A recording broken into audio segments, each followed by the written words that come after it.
Good morning. This is Dr. Bill Wyatt, again with American Orthodontic Society, and I'm going to go through an economical way to do a pretty raunchy Class 3 case. And it's not a cheap way. I mean, it doesn't cost anything like surgical, and to me it is much, much better than any surgical thing you could do on a case like this. This young lady has a pretty raunchy looking Class 3. Looking at her from the profile, you don't notice too much of the prominence of the chin, but there's a little cupped in area here, and we're going to bring the teeth back in here, but probably the chin button will be out pretty much like it is right there now. Looking, that's a little better picture there. Now I'm sorry, but when I took this, you sent your pictures off and I couldn't change it. She doesn't look that sleepy. She's really quite wide awake. And here is her just smiling big, really just showing the teeth. And you can see the cuspids up here right above coming in labial to the laterals and protruding out, and that really looks bad on a young lady. It's worse on the left side over here than it is on the right side, and the midline's off a little bit, so it's not exactly Class 3 the same on both sides, and looks like we got a crossbite over on this right side too. I'll erase that so you can see it a little better. Anyway, the midline's off, and we got some lapping of the lower anteriors, but not a big protrusive Class 3 case that you are thinking about. But we're going to do this without any surgery at all, and she's got all four of her wisdom teeth in good shape. And so we elect here to remove the lower 6-year molars. And that is a neat way to do a Class 3 case if they've got good wisdom teeth. And the parents went right along with this, but her dentist didn't. And he didn't want to take those 6-year molars out, so he let us have an oral surgeon do that. But anyway, it worked out great, and I followed the case with him at the dental meetings all the time. Here is her models, and you can see they were taken a little bit before that picture. This one is just coming in up here. This one is up in this area. There's absolutely no space for them. You know, they got to go to the outside to come in, and it's pretty much a mess. So we got a little crossbite. It's not in a full crossbite, but it's sitting right up on top there, and so it needed widening out. So we went in and put in a palatal separator in there to do this, and you very rarely find just one thing wrong with a case. Usually there's several things, like here the crowded out cuspids, and that's a little different thing. That's going to kind of help us when we expand to get room for these. We'll move those teeth forward, you see. That'll help with the Class 3 problem. Now we took the 6-year molars out, which gave us some extra space, so we also pulled back on that to increase the maxillary fullness in there to some extent in doing the case.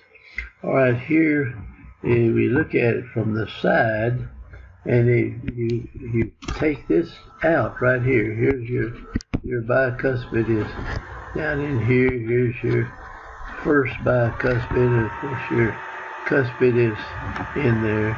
And we're going to actually take this, and then we'll bring this back to a Class 1 as we expand this, and then we'll keep the Class 1 relationship with this throughout the whole case. So some of the expansion will be brought, this going back, and this will come forward to class 1, and this will go back to class 1, and then you wear whatever elastics in this to keep it class 1 during the time that you close this space. Now the secret of closing this space and keeping the roots of this tooth down here more or less parallel, I want to show you how to do it. You can just bring this tooth right up here and you'll have it parallel when you get there, but you gotta put some downward force in here. It's tended to kick these teeth forward, and then you pull from up here and it'll pull that tooth forward parallel. I mean, just straight up and down.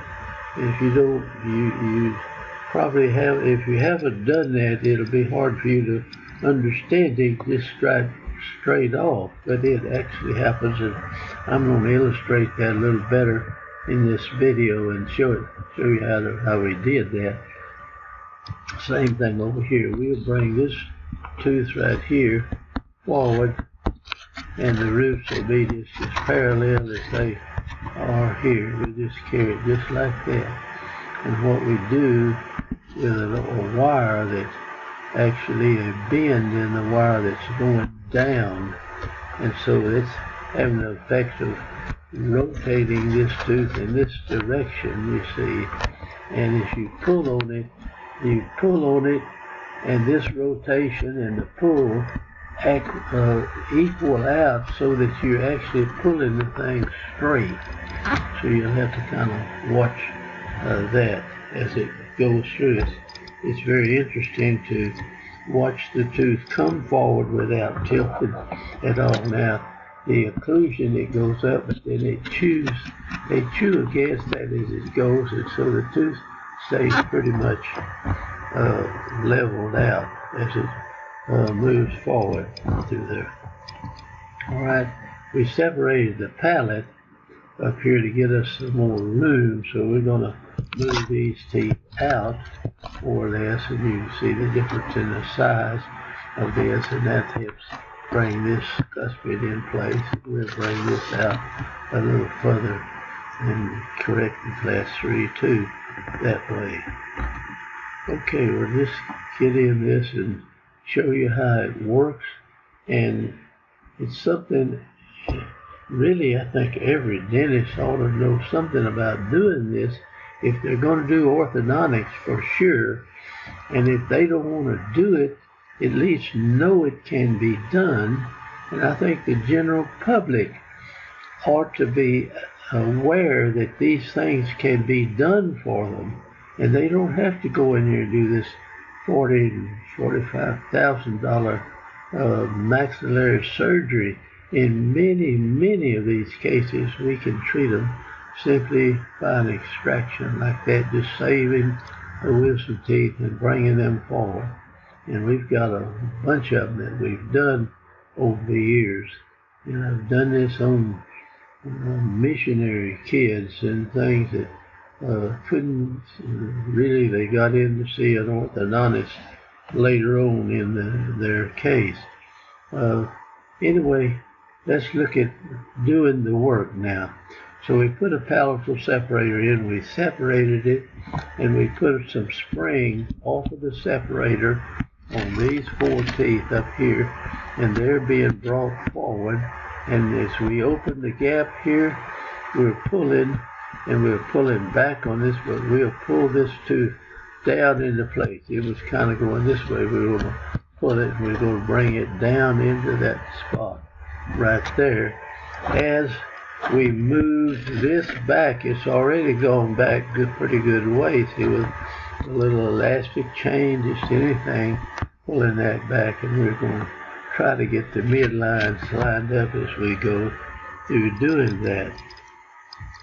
I don't mean to, I'm kind of rushing through this. People don't like to spend much time, and they, but anyway, if you're going to learn how to do it, you got to really learn it.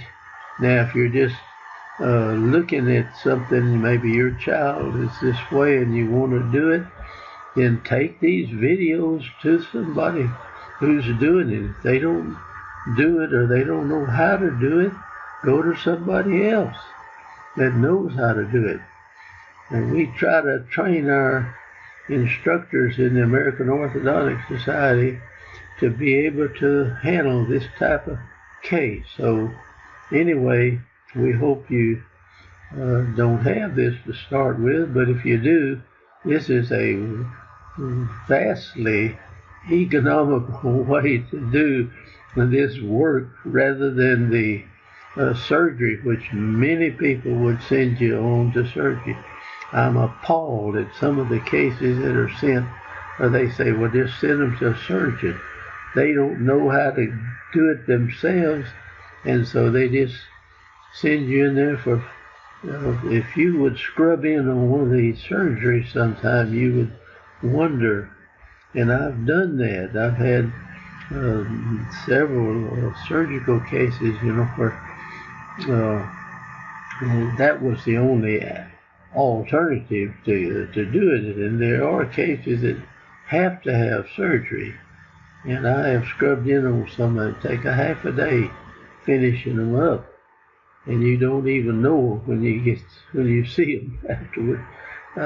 Anyway, surgery is excellent, but it should be used very sparingly. Is my opinion of it. So here we're pulling this down and we're closing this back, and when we get this to absolute class 1, we're going to close it with a class 2 or a class 3 elastic and keep it class 1 as it closes up the rest of the space in there. You just use one or the other, and it'll be different on each side. You see, you have to do that. Now we separated this with a pallet. We're going to have to get this thing off, so you bring these bicuspids out, and we're going to have to line all this up and get a nice arch curvature in this. We have to get rid of these bands on this. We cut this thing off and leave the band on the 6-year molar here, and we will usually leave something in here so we can hook an elastic if we needed to that stem of that palatal separator right there, and leave it through the treatment. Okay, now we're closing with elastic chain. I put little lingual buttons on my molar teeth, and you can wear that if you want to rotate them, pull it more on the inside or more on the outside. You can do that, and you can rotate this tooth by how you pull stronger on the buccal and on the lingual. Then the tooth's going to rotate like that. You bring it on back and bring your space together, and you've got to put a little tip in these now to keep the root going straight. And we've got the tip in this that I want to show, and we're going to pull these teeth all the way up here. Now you do not take the teeth out until you have everything in the mouth on and ready to go. And the day you remove the teeth, it's best to start that day moving the teeth into that space, because you don't give it time to close up at all in there. You just bring it right into that. So even we'll have them send them in and have the surgery done, and we have the braces on the teeth come back, and when it put padding in there, when it stops bleeding, we go ahead and start that in that respect. Just go ahead and start that. And Paul. Well, here we go again. I had a little interference there.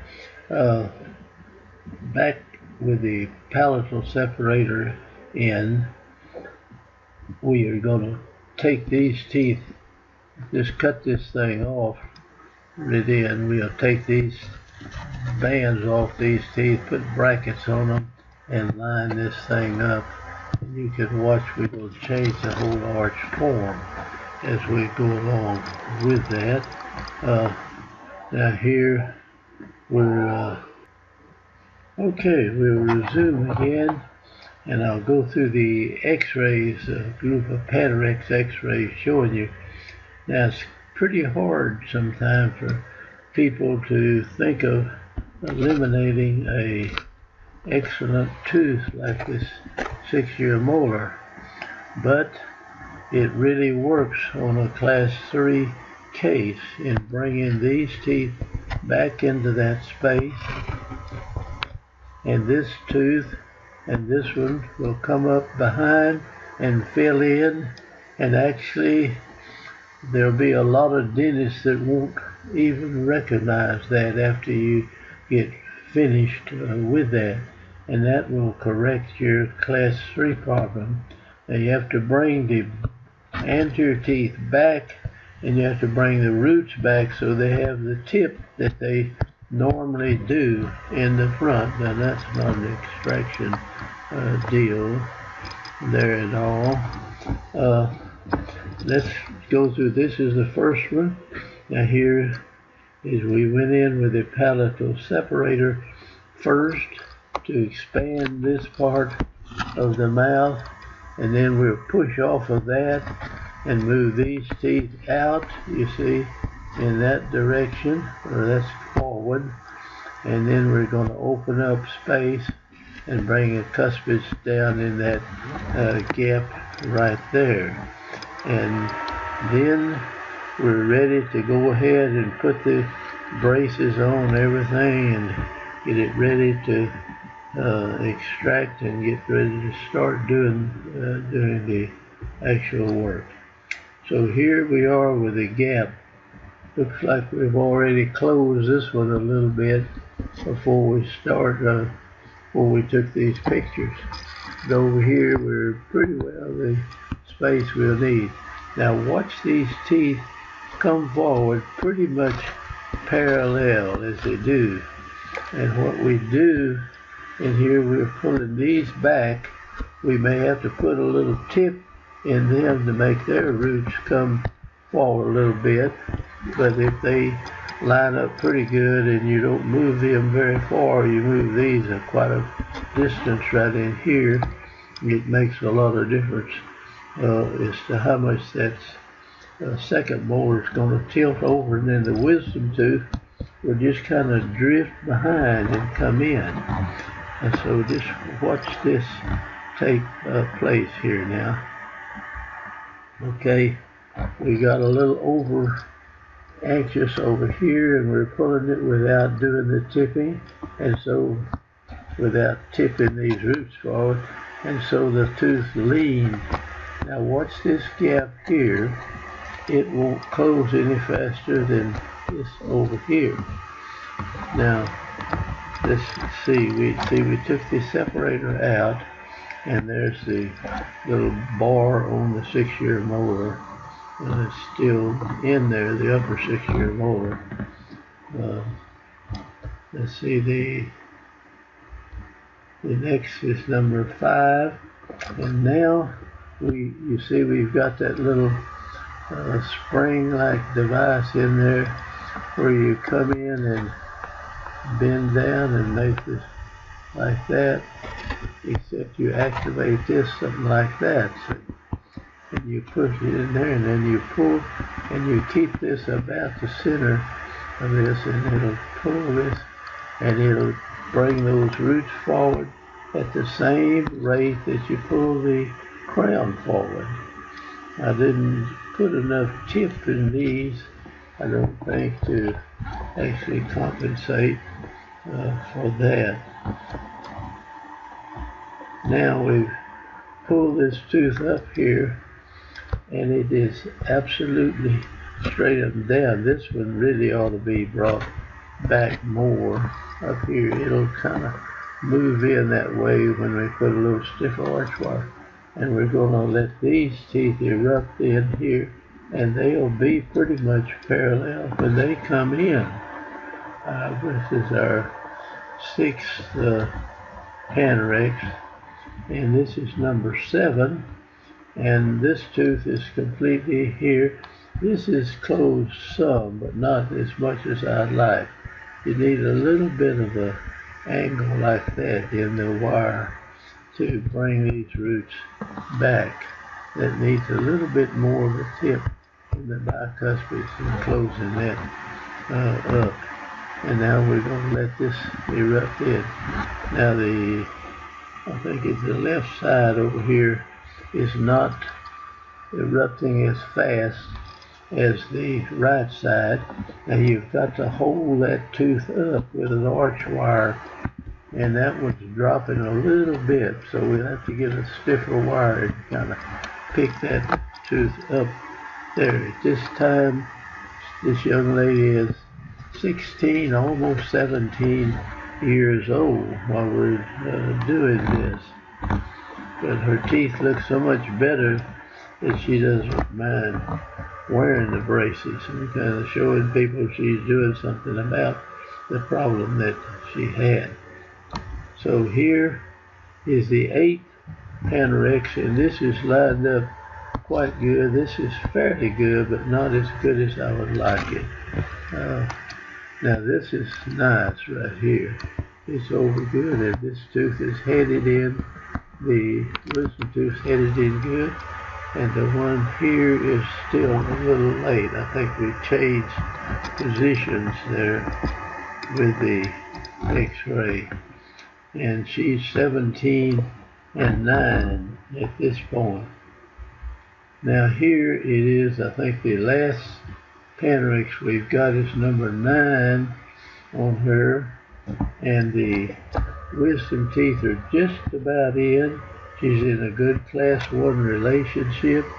It's a little better over on this side, and this tooth is coming right on up in there, and it ends up almost ideal. Now this is a wisdom tooth, and this is a second molar right here. Second molar, wisdom tooth. Now this is a 6-year molar, second molar, and a wisdom tooth up above, except there's nothing up here except that. I don't know what route that will develop into right there. So anyway, if you look at the case, now we'll just go through it right quick in the braces, and you can see what we did. Had to level that bite out, intruded, and get into heavy arch wire there to level the bite and form the arch form that we wanted to in the case. And we're doing that now. We've still got this band on here, so we took these off, and that's rounding this off in this area right here. You can't do that. That's a bad picture, but let me go on to the next one. It's looking good there now. It's coming in pretty good, and pretty good on this side right here. That's the days of old pictures. We had to accept what we took. Okay, here we're closing this, and you can tell the way the crown is that it's coming forward pretty much parallel, or the root of the crown wouldn't be level like that. Now we go in, that's the flexible wire, but we're going to go into a heavier arch wire. Now here, when we get in this rectangular wire, see, we come out here, and about the center of that you drop down, and we made a couple of deals, I think, here, and then this would go down like that, and then you tie into this circle, and by pulling up here, the root and all come forward at the same time.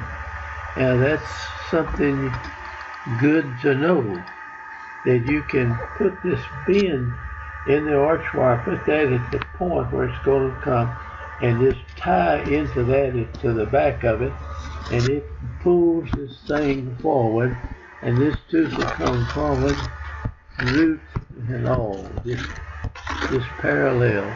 And you can regulate this pressure and this pressure. If you pull too hard and you don't have much of this, it'll lean over. If you have too much of this tilt, the roots will go in front of the crown.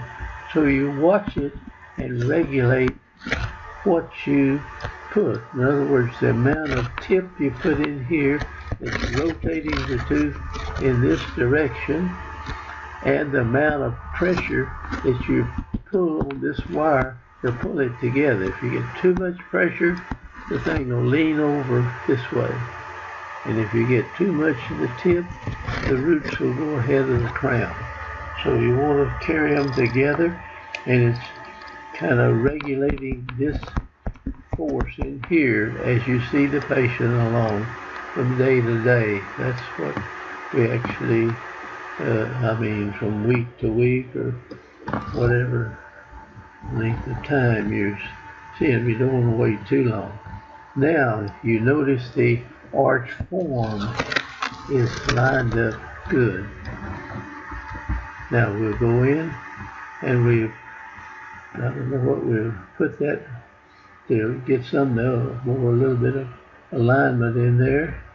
And we come back and we rotate a few of those teeth and we pull it, finish closing that space on the bottom. Now this is close to the end. Okay, we've taken everything off the top and we put a wraparound retainer, nothing going across the occlusion. Let the teeth erupt into each other, and now we left the 3 to 3 on the bottom. We'll get a 3 to 3 inside and take that off. Now this is the upper retainer with a bite plate. You see that the bottom teeth bite into this little groove up here. If they wear that, it won't deepen anymore. Now the wisdom teeth are just underneath here, not very far. I think we've got a picture or two here where we see some of the wisdom teeth. This is 91, and we're watching it. And if somebody looks at it, they think they're just getting a late 12-year molar in there. Now you've got to hold the upper second molar in place with a good retainer that holds it. And we can make these retainers where they keep the molars in place up there. So you put a little deal on the first molar that won't let the retainer drop down. And now here it is later. I think this may be the end of it, and this is she's smiling pretty big there to show you all of her upper front teeth, and there's no class 3 problem. This is the mouth together, and I think that picture right there is kind of out of place, but here is the result that you get. And this is non-surgical, and certainly a bargain when you think about having to do surgery to correct a situation like that. And if you haven't tried this, we hope you study these. It's certainly worth learning, and I am all for doing the 6-year molars if you've got good wisdom teeth coming in, and they're just well formed. They nearly always will come on in the mouth. And so we're going to stop at this point and finish this up. Thank you very much for watching. Bye-bye.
thing. I'm going to have to stop here just for a minute and pause. Here we go again.